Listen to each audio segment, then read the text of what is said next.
Perform a manual check of the fuel before takeoff.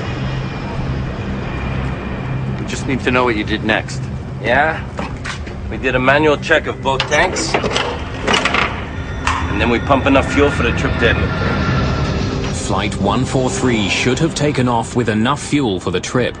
Okay, thanks. That helps.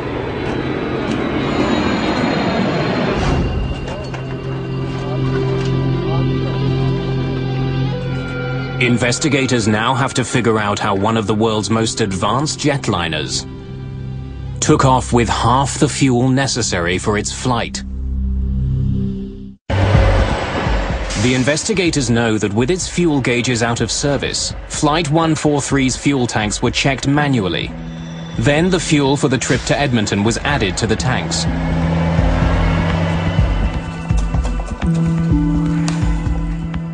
But before the plane could be given more fuel, a crucial calculation had to be carried out.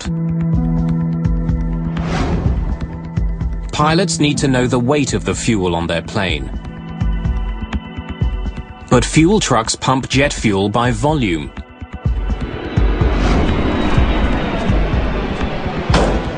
In order for pilots and fuelers to communicate, a simple routine translation between volume and weight has to be made.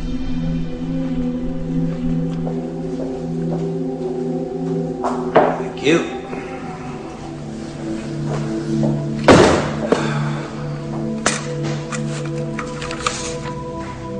Investigators check and double-check that math.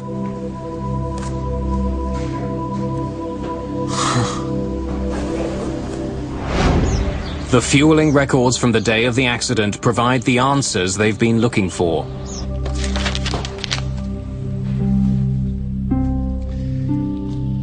This is a typical fueling record. But when investigators examine the calculations for Flight 143... And this is from Flight 143. They look anything but straightforward. The document clearly shows the amount of fuel in the right and left tanks. But investigators are troubled by two particular numbers. One converts volume to kilograms. The other converts it to pounds. He shouldn't have been using both. So did you convert to pounds or to kilograms? To pound? No, to kilo. Excuse me, can I see that again? Further interviews with the technicians and crew reveal that the events on Flight 143 Now I don't know what I did. were caused by human error involving poor calculations and ultimately inadequate training.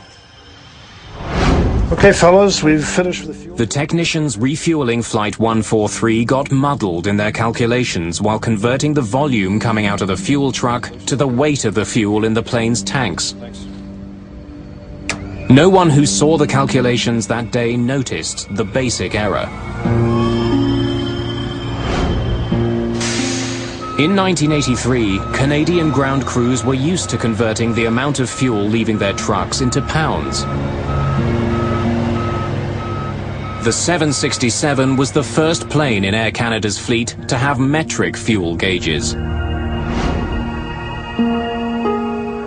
Its fuel should have been measured not in pounds, but in kilograms, which requires a different calculation. Flight 143 needed 22,300 kilograms of fuel for the trip. But pilots and technicians let it leave with 22,300 pounds instead. Because a pound is about half a kilogram, the plane only got half the fuel it required, which explains why Pearson's flight computer told him he had plenty of fuel. He entered the wrong amount of fuel to start with.